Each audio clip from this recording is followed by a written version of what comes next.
मृत्यु से पता चल जाता है कि किसकी गति कैसे होती है। यदि कोई व्यक्ति पंचक में मारा जाता है, तो वो बोलता है अच्छा नहीं मारा जाता है। गाँव खेड़े में आपने सुना ही होगा कि पंचक में मरा है तो 5 व्यक्तियों को लेके जाएगा, ऐसा।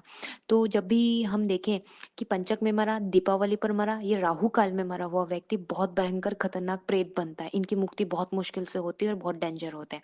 इसके साथ ही कोई व्यक्ति प्रेत होते हुए भी दिव्य बोल सकते हो शक्ति की शरणागति में आ जाता है। वो कैसे होता है? जैसे वो कोई उसका एक्सीडेंट हुआ पर रवि पुष्य नक्षत्र में मरा, वो गुरु पुष्य नक्षत्र में मरा। तो ऐसे लोग क्या होता है प्रेत योनि में होते हुए भी अच्छी उनको बोल सकते हैं शरणागति मिल जाती है। तो जो देवगण होते हैं उनके द्वारा इनका भरण-पोषण किया जाता है। वो ज़्यादा परेशान नहीं करते। प्रेत है तो स्वाभाविक है थोड़ा तो उनमें वो गुण रहेगा। तो वो क्या समय-समय पर डिमांड करेंगे और समय स्पेशल दिन ही आते हैं।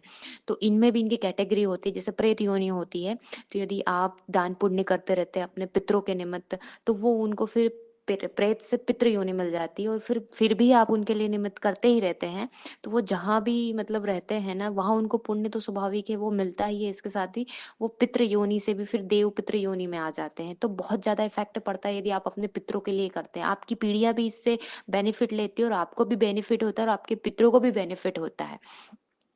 नमस्कार दोस्तों, मैं प्रज्ञा आपका हार्दिक स्वागत करती हूँ अपने प्रोग्राम में। दोस्तों, मेरा व्हाट्सएप नंबर है, यदि किसी को भी कुंडली से रिलेटेड जानकारी चाहिए, कुंडली बनवाना हो, तो आप इस पे संपर्क कर सकते हैं। इसके चार्जेस हैं और यदि मेरा प्रोग्राम आपको अच्छा लग रहा है, तो लाइक करें, शेयर करें, प्लीज़ सब्सक्राइब ज़रूर करें।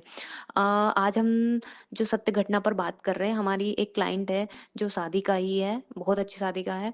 तो उनकी ही ये स्टोरी है, उनके घर में बहुत ज़्यादा नेगेटिव बोल सकते हो, पितृ दोष काफ़ी है।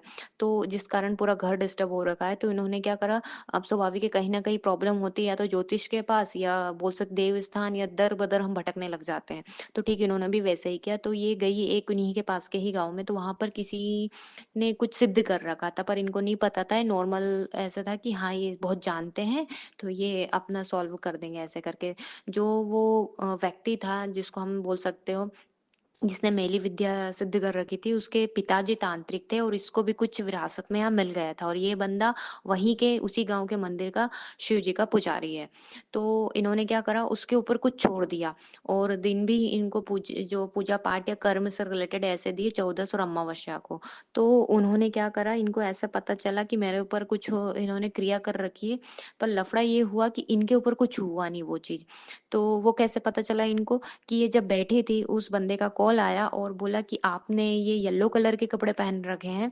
तो उनको लगा कि ये व्यक्ति मुझे देख रहा है वहां बैठ के, पर इन उनको तो ये दिख ही नहीं। इनकी भाभी पास में बैठी थी तो उन्होंने येलो कपड़े पहन रखे थे, तो इनने तो दूसरे कलर के कपड़े पहन रखे थे, इसलिए ये तो नहीं दिखी, क्योंकि हो सकता है इनका ऑरा बहुत अच्छा हो, ये जिनकी साधना करती है ना उनका इफेक्ट हो। तो ये हुआ। इसके बाद इनको लग गया कि ये मुझे देख रहा है, फिर इनको शक हो गया यहाँ पर। फिर इन्होंने ये रहते भी थी ना तो इनको ऐसा लगता था कि कोई मुझे देख रहा है बाहर से। पर लफड़ा ये था कि वो घर में नहीं आ पा रही थी, जो शक्ति थी ना जिन्होंने छोड़ी थी मैली विद्या, वो शक्ति घर में नहीं आ पा रही थी और वो घर के बाहर ही रहती थी, पर इनको फील हो जाती थी।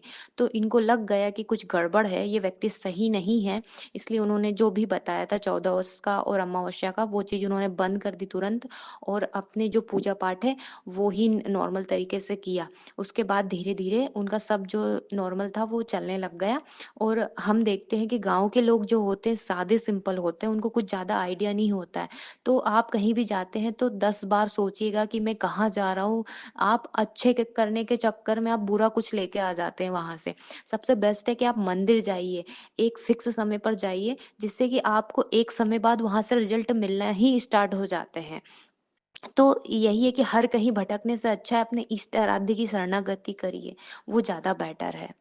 धन्यवाद दोस्तों।